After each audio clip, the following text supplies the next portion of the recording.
Hello, good morning, good afternoon, good evening, wherever you may be on planet Earth. I hope that the light breeze isn't going to hinder the sound on this. Got a bit of fog coming in off the straight, and I have been cleaning the windows. Look at this.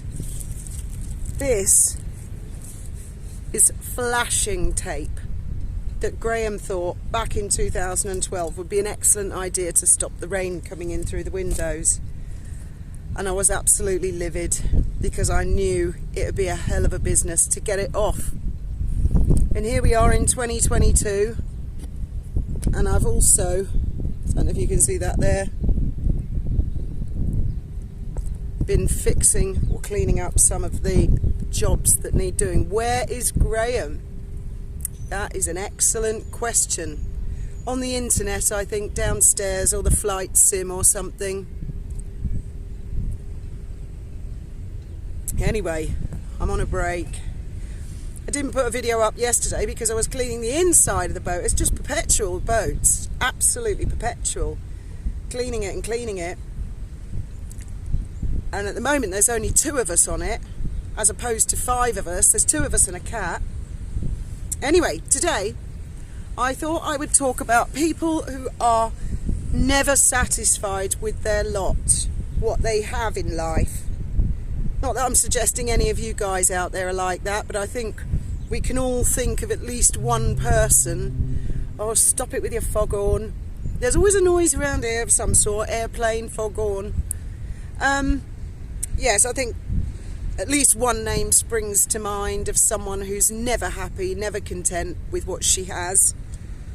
I think we've probably all met people like that. I've never been like that. Whenever I get a bit of cash, I've always thought I'll save it. But not everybody's like that, are they? And Thomas was not like that. Thomas was never happy. Never. Thomas always wanted something else. There was always something else he needed to buy, something else he craved, something else he desired. Usually very expensive things that were out of his reach, and he'd do nothing but complain. His major dream was to own a Mercedes. I can't think why, because, you know, it's just a car. But that was his thing. He felt that if you had a Mercedes, you had status in life and people would look up to you. I think, well, I don't care.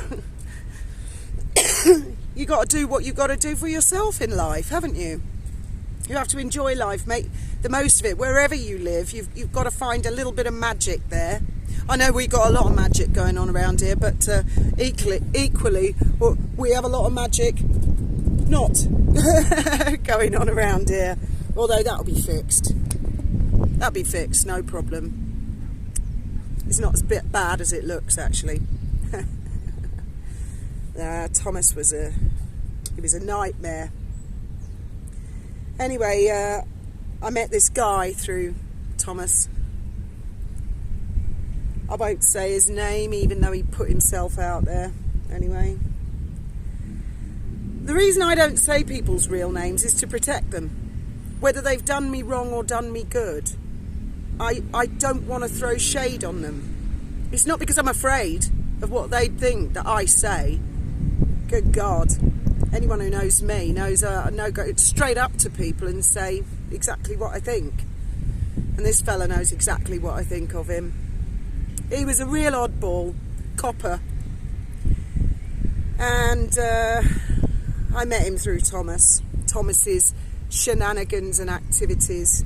I met him in 1993, and I finally got him out of my life in the year 2000 when I went on the run.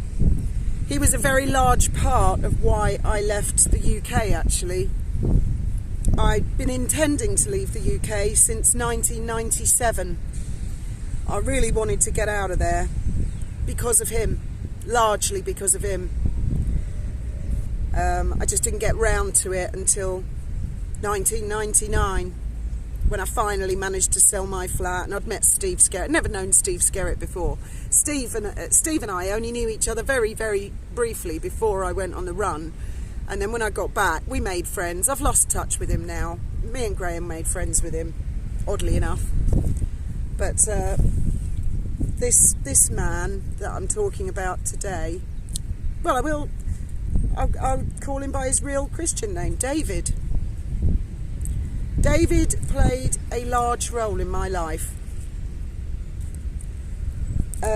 We were not friends, as I'm sure you can imagine, but our relationship was very, very complicated. Very complicated. Even my mother, she could never understand it. Thomas sort of understood it because he had a very different and another complicated relationship with David. David always thought that I was one of those people who needs lots of money, who's got to be on the take, who's all bloody flies, who's got to be, never happy.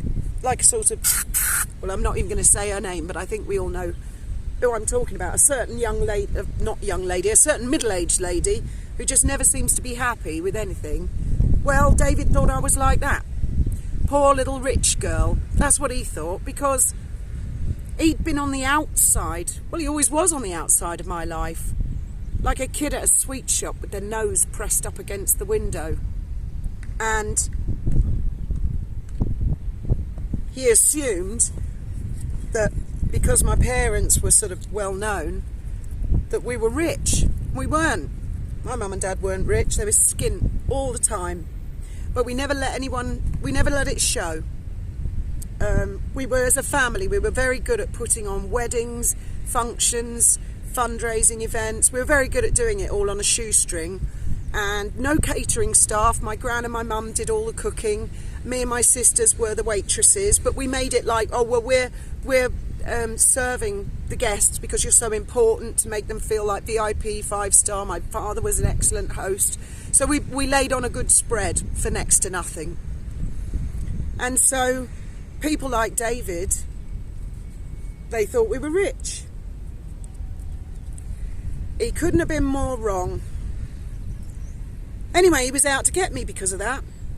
I don't know if he was left-wing or maybe communist or bitter or what his problem was.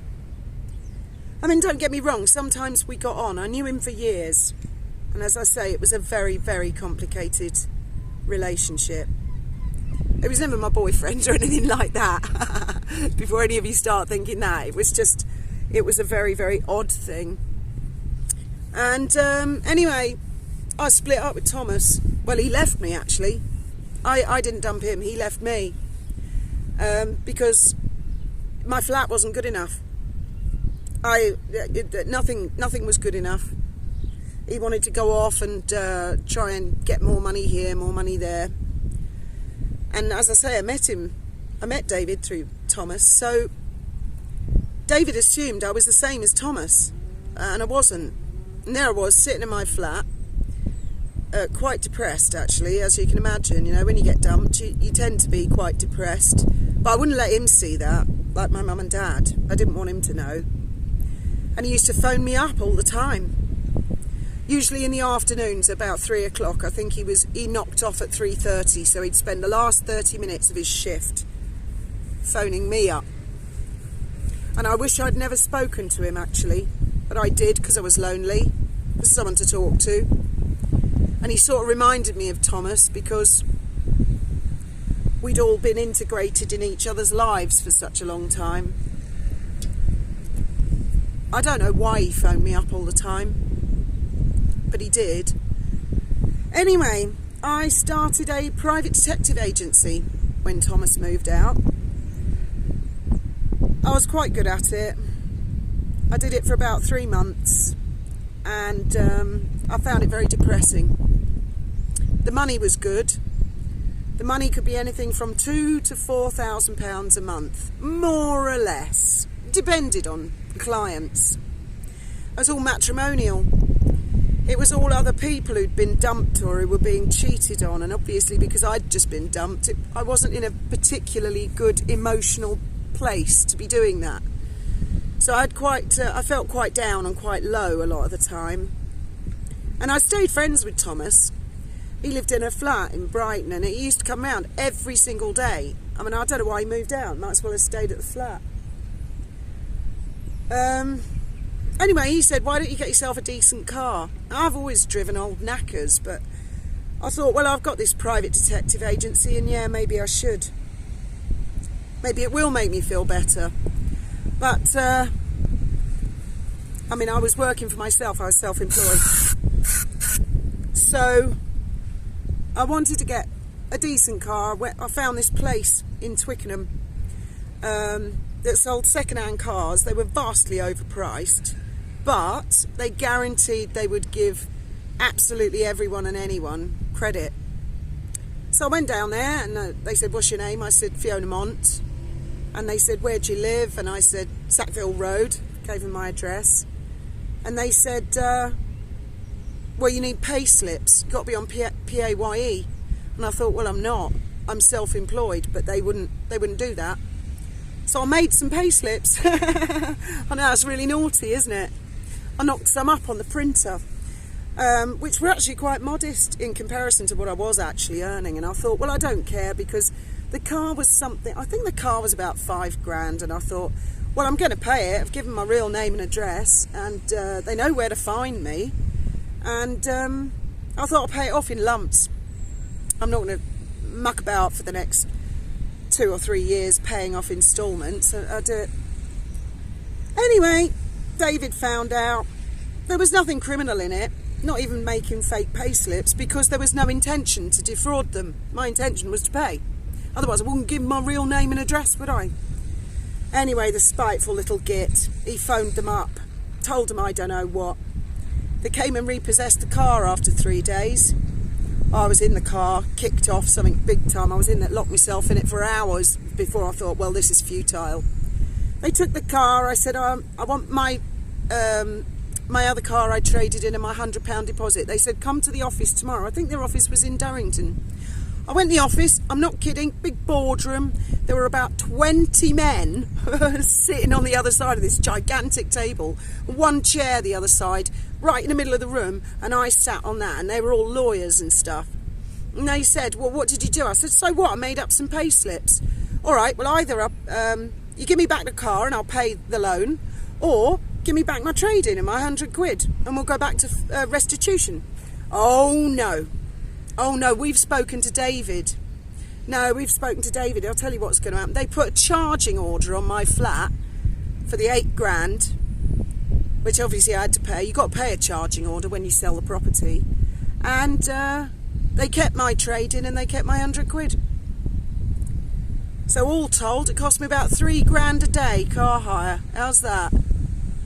And my mother phoned them up at one point and said, because they were threatening to take my flat before I sold it. And she said, why are you being so spiteful? And they said, well, the lady who worked there lowered her voice and she said, I shouldn't tell you, but there's a police officer involved who's got a grudge against Fiona.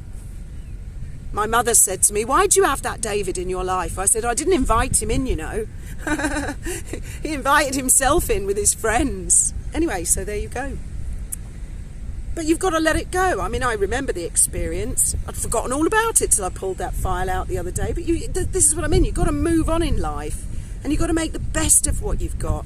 And yeah, I hope David sees this. And I hope he sees that I'm working on my boat and I make the most of what I've got. You couldn't have been more wrong, could you, David? You fucking wanker. Sorry, I couldn't resist that.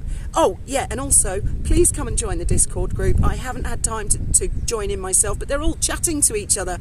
A load of subscribers. Because people are up all round the clock, Australia, America, Europe, and they're all chatting to each other and they're swapping ghost stories and pictures and all kinds of stuff is going on there. I'll put a link in the description. And Rhea Snakespeare and the Mad Duchess and my daughter are all there to help everybody. All you've got to do is click the link and join in the fun. I will see you again soon. Any thoughts, opinions on anything? Have a fabulous day. Except for David.